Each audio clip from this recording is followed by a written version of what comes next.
Hello everybody, welcome back to my YouTube channel. నేను మీ రమేష్. ఈరోజు నేను మీతో మాట్లాడేది అసలు జగన్మోహన్ రెడ్డి 2019లో ఎలా గెలవగలిగాడు. సో ఈ ప్రశ్న ఇప్పుడు అవసరం అని చెప్పేసి మీకు చాలామంది కనిపించవచ్చు. కాకపోతే 2019 నుంచి 2024 లోపు ఇబ్బంది పడ్డ టీడీపీ కార్యకర్తలు కానీ లేకపోతే సామాన్య ప్రజానికం కానీ ఇప్పటికీ ఈ క్వశ్చన్ అనుకుంటూ ఉంటారు అనమాట. అసలు జగన్మోహన్ రెడ్డి ఎలా గెలిచాడు అని చెప్పేసి. సో వాళ్ళకి కొంచెం జవాబిచ్చే ప్రయత్నం చేస్తాను, అందుకని ఈ వీడియో చేస్తాను. మీరు కంప్లీట్గా చూడండి, మీకు మీకు ఈ ప్రశ్నకి ఖచ్చితంగా సమాధానం దొరకవచ్చు. సో ఇప్పుడు జగన్మోహన్ రెడ్డి ఎలా గెలిచాడు, అసలు జగన్మోహన్ రెడ్డినే కాదు ఏ రాజకీయ పార్టీ అయినా సరే వాళ్ళు ఎలక్షన్లో గెలవాలి అంటే 3 అంశాల మీద ఆధారపడి ఉంటుంది అనమాట. ఫస్ట్, ఒకవేళ ఆ రాజకీయ పార్టీ అనేది గెలిచిన రాజకీయ పార్టీ అనేది అంతకుముందు అధికార పక్షంలో ఉంటే వాళ్ళు పనిచేసిన తీరు, అంటే వాళ్ళు ఎలా పనిచేశారు, జనాల్ని కలుపుకుంటూ ఎలా వెళ్ళారు, జనాలకి ఎంత ఉపయోగంగా పనిచేశారు, దీన్ని బట్టి ఆ రాజకీయ పార్టీ రెండోసారి గెలిచే అవకాశం ఉంటుంది. లేదు, ఒకవేళ ఆ రాజకీయ పార్టీ ప్రతిపక్షంలో ఉందనుకోండి, అధికార పక్షంలో జరిగే అవినీతిని, లోటుపాట్లని, అలానే ప్రజా వ్యతిరేక నిర్ణయాల్ని ఎత్తి చూపడం ద్వారా, దానికి సంబంధించిన ఉద్యమాలు చేయడం ద్వారా ఈ విధంగా వాళ్ళు ఎలక్షన్లో గెలిచే అవకాశం ఉంటుంది అనమాట. సో ఇది మెయిన్ అనమాట. నెక్స్ట్ వచ్చేసరికి ఆ రాజకీయ పార్టీకి ఉన్న ఓట్ బ్యాంక్, అంటే మనకి సమాజం అంతటిని ఓసీ, బీసీ, ఎస్సీ, ఎస్టీగా విభజించారు కాబట్టి ఆయా సామాజిక వర్గాల్లో ఉన్నటువంటి స్ట్రాంగ్ ఓటు బ్యాంక్ వల్ల కూడాను రాజకీయ పార్టీ గెలవడానికి అవకాశం ఉంటుంది అనమాట. ఇక మూడోది ఎలక్షన్ మేనేజ్మెంట్. ఎలక్షన్ మేనేజ్మెంట్ అంటే ఏ రాజకీయ పార్టీ ఆ రాజకీయ పార్టీ పోల్ మేనేజ్మెంట్ చేస్తుంది. ఆ విషయంలో పక్కన ఉంచితే ఎలక్షన్ నిర్వహించే విధానం మూడోది మెయిన్ ఇంపార్టెంట్. ఏంటండి అంటే ఎలక్షన్ నిర్వహించే విధానం. ఎలక్షన్ కమిషన్ మనకి ఎలక్షన్ నిర్వహిస్తుంది కదా, ఈ విధానాన్ని బేస్ చేసుకొని కూడా మనకి ఎలక్షన్లలో గెలుపోవటం అనేది డిసైడ్ అవుతాయి అనమాట. సో జనరల్గా మనకి అంతకుముందు ఆ రాజకీయ పార్టీ చేసిన అభివృద్ధి కానీ, లేకపోతే ప్రతిపక్షం పోరాడిన విధానం కానీ, లేదంటే ఓట్ బ్యాంక్ కానీ, ఈ 2 అంశాల మీద ఆధారపడి విజయం అనేది ఆధారపడి ఉండింది. ఇక థర్డ్ లీస్ట్ ఆప్షన్ ఏంటంటే ఎలక్షన్ కమిషన్ పనిచేసే విధానం అనమాట. కానీ 2019లో మాత్రం ఈ థర్డ్ ఆప్షన్ మెయిన్ ఆప్షన్ అయింది, ఎలక్షన్ కమిషన్ పనిచేసే విధానం. అంటే 2019లో ఎలక్షన్ కమిషన్ అనేది అంత ప్రభావవంతంగా పనిచేయలేదు, అది జనాల్ని ఏమాత్రం కూడాను సాటిస్ఫై చేయలేదు అని చెప్పేసి మీరు 2019కి సంబంధించిన ఎటువంటి న్యూస్ చూసినా కానీ, ఏ యూట్యూబ్ ఛానల్ ఓపెన్ చేసి న్యూస్ ఛానల్ ఓపెన్ చేసి చూసినా కానీ ఈ విషయం మీకు అర్థమైంది. ఎందుకని అంటే సామాన్య ప్రజానికం కూడా ఆ టైంలో మీడియా వాళ్ళు వెళ్ళినప్పుడు మాకు ఈవీఎం మిషన్లు పనిచేయడం లేదు, అవి మొరాయిస్తున్నాయి అని చెప్పి చెప్పడం, అలానే మా ఓట్లు అన్నీ కూడా గలంతైపోయాయని కొన్ని ఏరియాల్లో జనాలు చెప్పడం, దాదాపు కొన్ని లక్షల ఓట్లు గలంతైపోయినాయి. దీనికి ఈసీ కూడా చివరిలో క్షమాపణ చెప్పేసి సారీ చెప్పేసి అలా సరిపెట్టేసింది అనమాట. సో ఈ విధంగా జరగడం ఒకటి. అలానే చంద్రబాబు నాయుడు గారు కూడా 157 నియోజకవర్గాల్లో రీపోలింగ్కి అడిగారనమాట, రిక్వెస్ట్ చేశారు. 157 నియోజకవర్గాలు. జగన్మోహన్ రెడ్డి గారికి వచ్చింది 151 సీట్లు 2019 ఎలక్షన్లో. సో ఈ విధంగా ఎలక్షన్ కమిషన్ అనేది అంత ప్రభావవంతంగా పనిచేయలేకపోవడం, ఈ విధానాలన్నీ కూడా జగన్మోహన్ రెడ్డికి ఫస్ట్ మెయిన్గా కలిసి వచ్చిన అంశాలు అనమాట.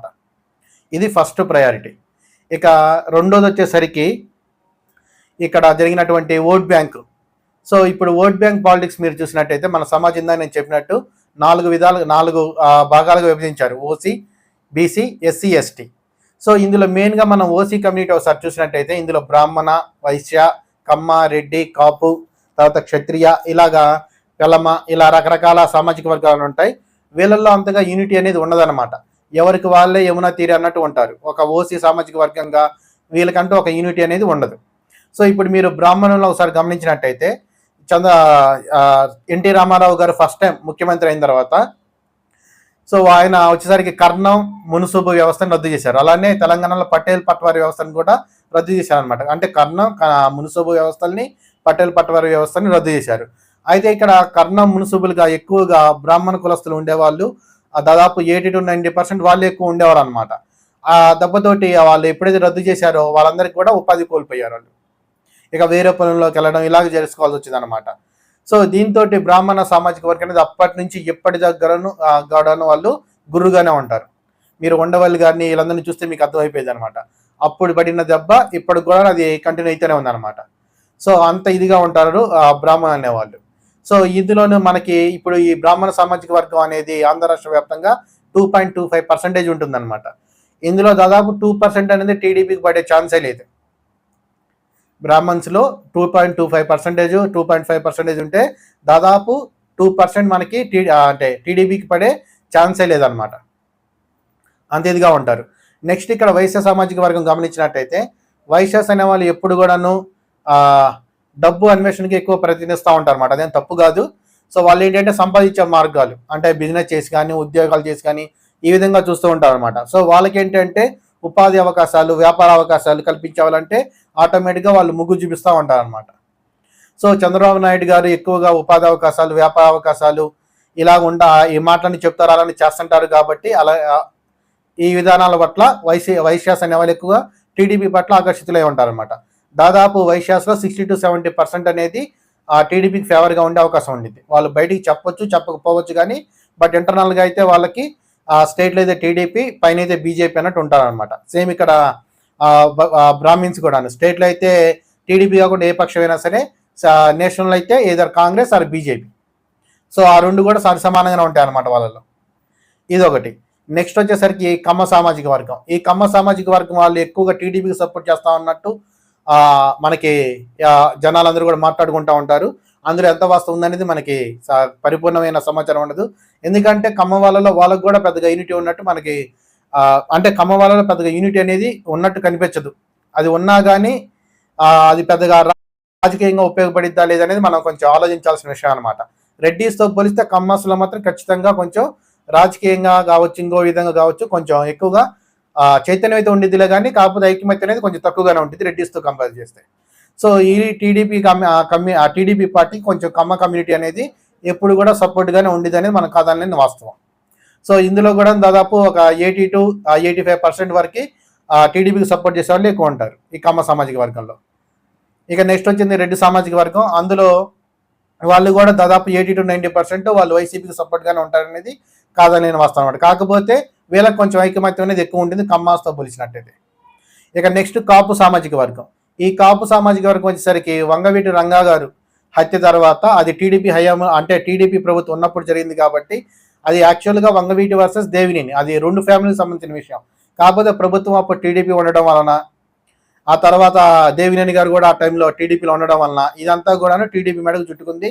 అప్పటి నుంచి కాపు సామాజిక వర్గం అనేది టీడీపీ కొంచెం దూరంగానే ఉంటుంది అనమాట. సో ఇక్కడ కూడా 80 to 90% వాళ్ళు టీడీపీ కాకుండా వేరే రాజకీయ పార్టీల వైపు చూపించడానికి ఎక్కువ అవకాశం ఉంటుంది.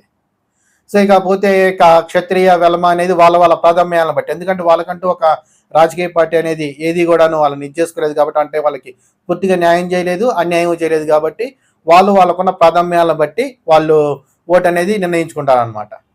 సో ఈ విధంగా ఓసీ సామాజిక వర్గం అనే దాంట్లో బ్రాహ్మణ, కాపు, రెడ్డి అనేవాళ్ళు వీళ్ళు గమనించినట్టయితే వీళ్ళు ఎక్కువగా టీడీపీ కాకుండా వేరే ఇతర పార్టీలకి ఓటేసే అవకాశం ఎక్కువ ఉంటుంది అనమాట. అలానే కమ్మ, వైశ్య వీళ్ళందరూ కూడాను కొంచెం టీడీపీకి సపోర్ట్ చేసే అవకాశం ఎక్కువ ఉంటుంది. సో నెక్స్ట్ వచ్చేసరికి బీసీలు. వీళ్ళు ఏంటండి అంటే వీళ్ళు ఐకమత్యం అనేది ఉంటారు. కాకపోతే వీళ్ళు బయటకి చెప్తారు, చెప్పొచ్చు, చెప్పకపోవచ్చు, మేము పలానా పార్టీకి ఓటేసామని.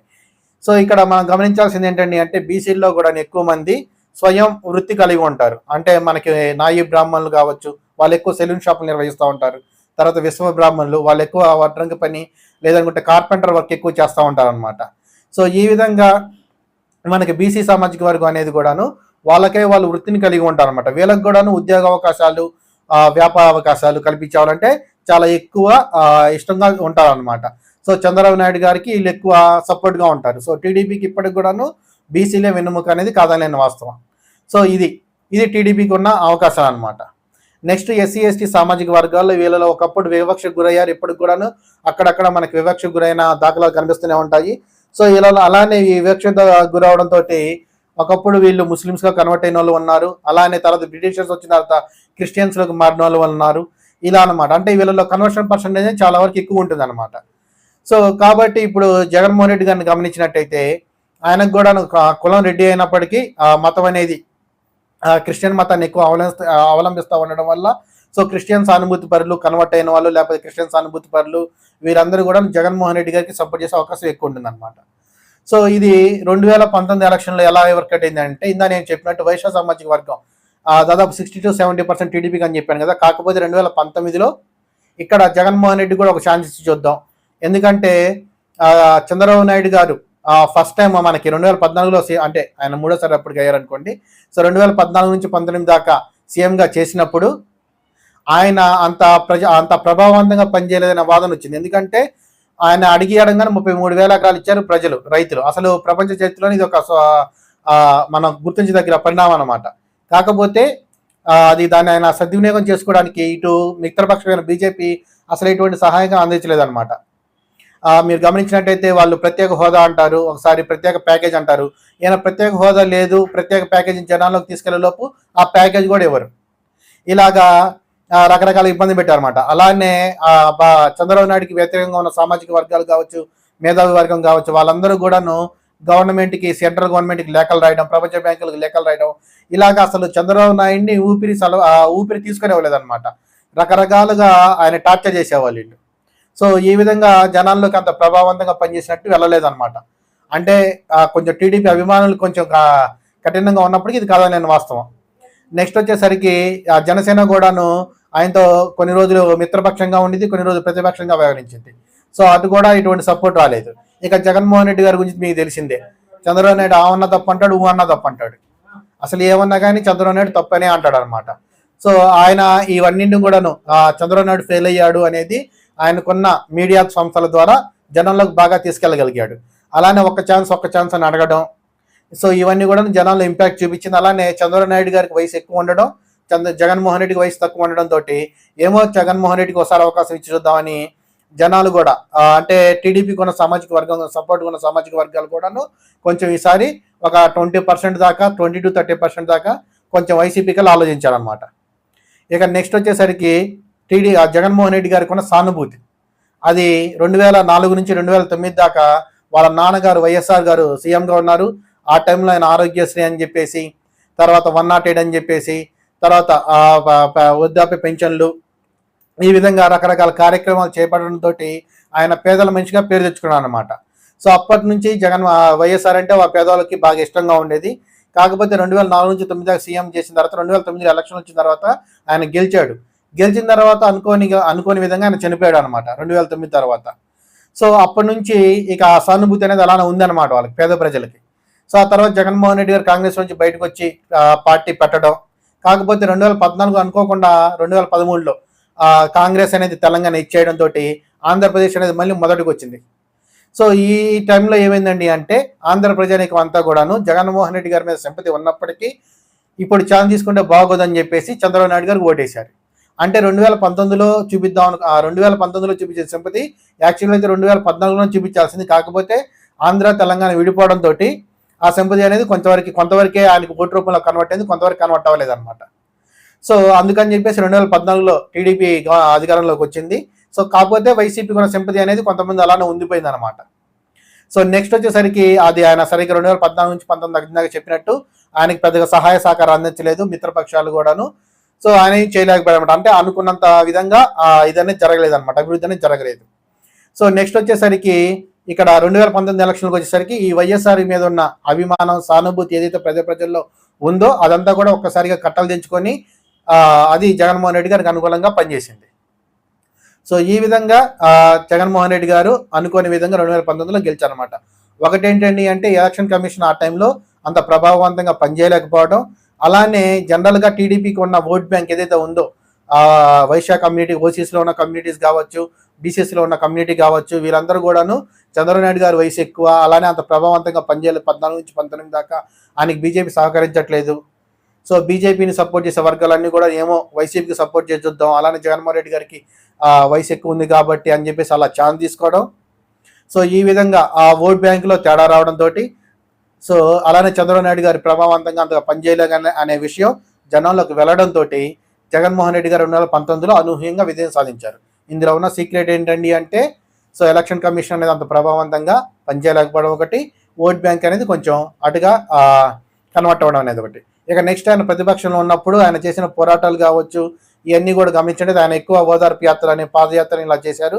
సో ఏదైతే బీజేపీ వాళ్ళకి సహాయం అందించలేదో ఆ టైంలో చంద్రబాబు నాయుడు గారు ఉన్న ఆ సిచ్యువేషన్ని ఆయన జనంలోకి తీసుకెళ్లారనమాట. ఏమని వ్యతిరేకంగా అసలు ఆయన ఏమీ చేత కాదు చంద్రబాబు నాయుడు గారికి అన్నట్టు. సో ఆయన ప్రతిపక్ష నేతగా కూడాను చాలా ప్రభావవంతంగా జనంలోకి తీసుకెళ్లడంతో ఆయన సక్సెస్ అయ్యారు. సో ఇది నేను ఈ వీడియో ద్వారా మీకు చెప్పాలనుకున్నది. Thank you very much.